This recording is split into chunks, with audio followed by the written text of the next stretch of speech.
As summer approaches, the trees are heavy, laden with fruit.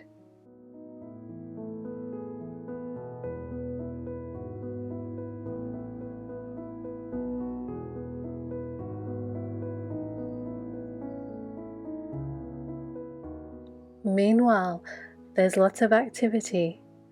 Spiders are weaving webs, and lady beetles are munching on leaves.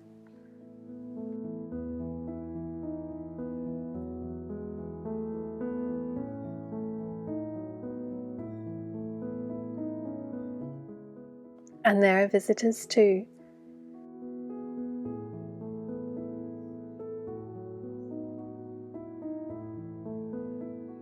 Mother Nature has brought me a lot of comfort and solace this year. When going through a difficult patch, I look around me and I am reminded that the world is full of promise. Sometimes our greatest opportunities are carved out of adversity.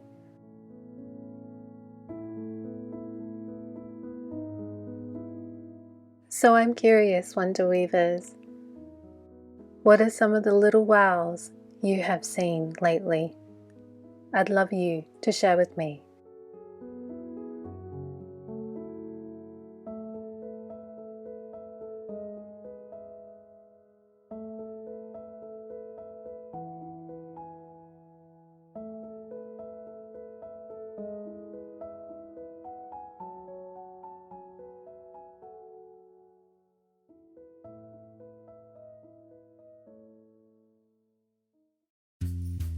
This week, I took up the challenge of making yet another Christmas tree.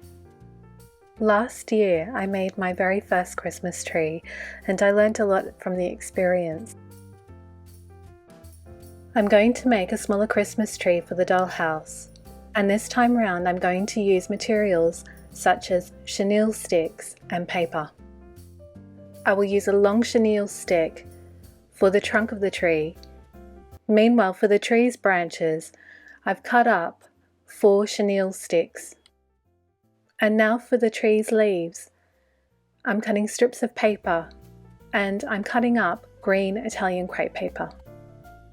Following a similar method I used when creating the mini garland, I rest the strips on the chenille stick and then fold the stick. I then take both ends of the stick and twist it.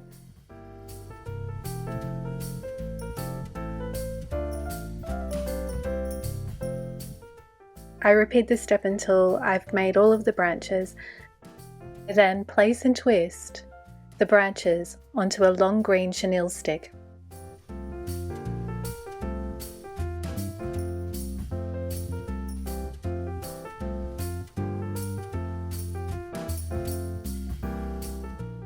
Next, I trim the paper strips. And as you can see, Wonder Weavers, I'm cutting the paper on a slant and I'm also thinning it out.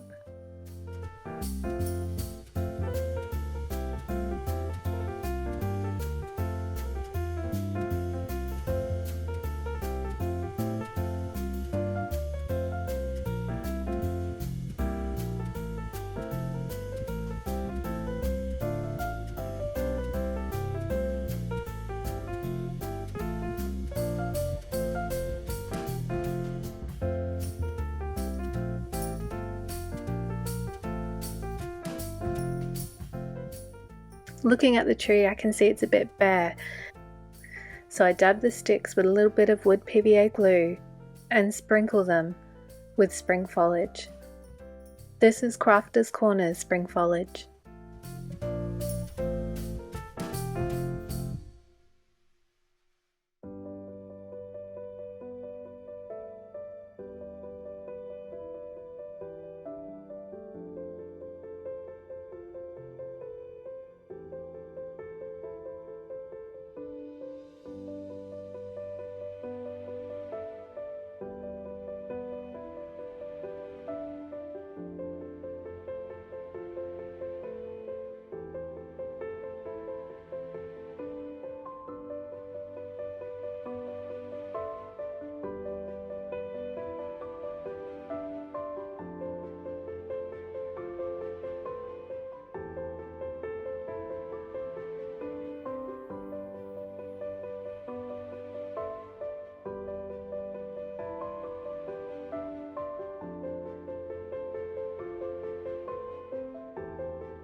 While the tree is drying, I turn to making a tree stand. I play with my materials. I try using large beads as pots. I also start making a tub from paper. In the end, I decide to make an imitation cast iron tree stand.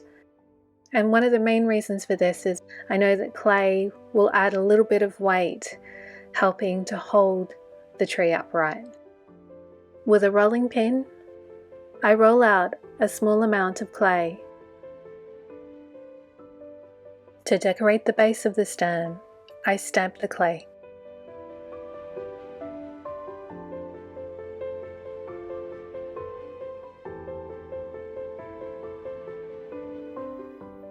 I next cut a small square.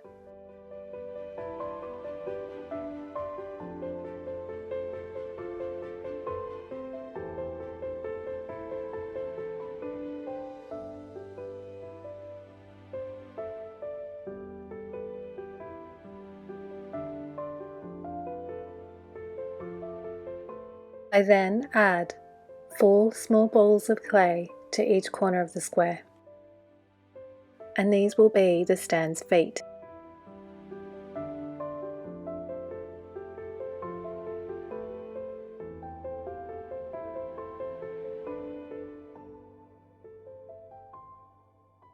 I then take a second ball of clay and mold it into a cylindrical shape. Then with the back of a small paintbrush, I create a depression. Then with my fingers, I widen the mouth of the depression.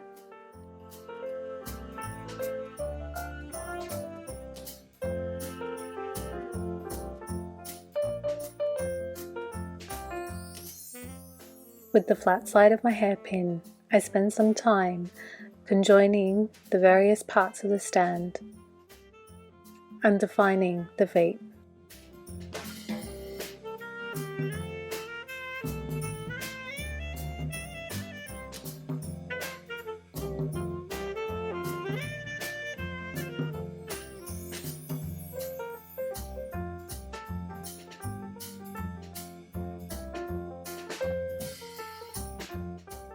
Once I'm happy with the stand's shape, I colour it with mica powder.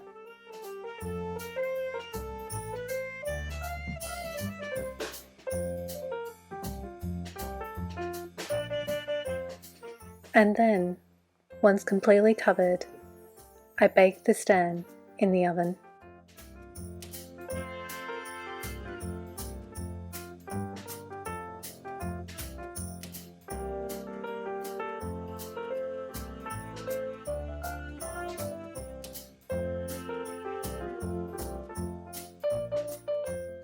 Now it's time to make the decorations. This time around I've decided to decorate the tree with baubles and ribbons. For the baubles I'm using deco foam balls, and as you can see they're tiny, and I'm covering them with red and white crepe paper. Next I make mini bows from ribbon, and I'm using the fork method that I learned from Dave Hax. I've added a link to his video in the description below. The method goes something like this. Wrap the ribbon around the fork, hold it with your thumb, then put one end through the middle of the fork, and then bring the end up and over and down through the middle. And finally put the end through the loop and pull.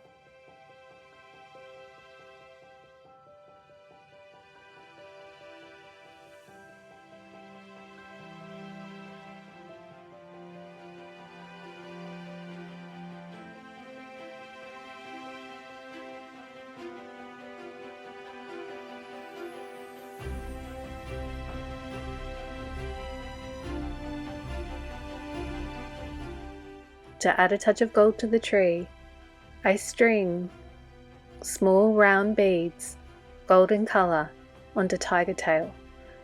The tiger tail is around 20 centimeters long. To hold the beads in place, I clamp along one end a crimp tube.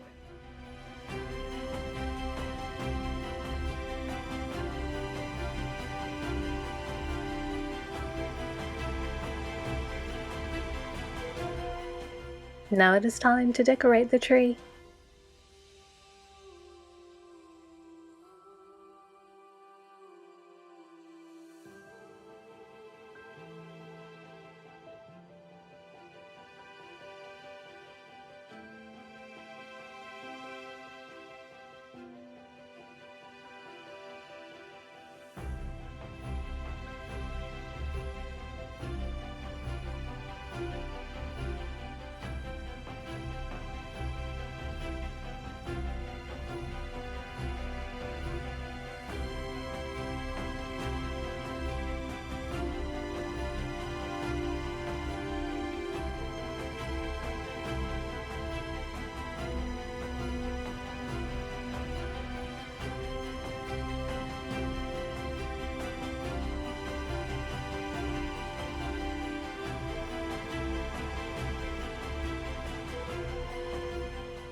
And as a final touch, Cordelia and I add last year's golden star.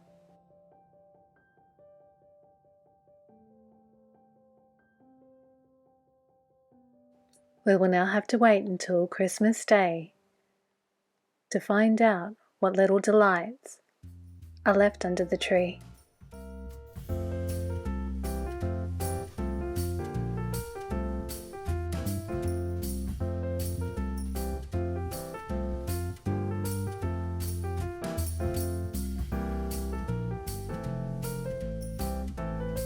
Thank you for watching Wonder Weavers. I hope you enjoyed this little creative adventure. And you know, once I installed the Christmas tree, I got thinking, regardless of the outcome, I learn something every single time I create. That's the power of play. Little by little, we grow as artists and creatives, and it can take us to beautiful and wondrous places. And I hope that even though my miniatures aren't perfect, that I inspire you to explore, play, and imagine.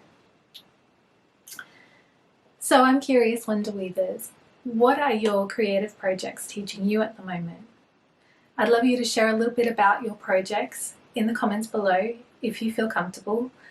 And I look forward to sharing with you my next little creative adventure.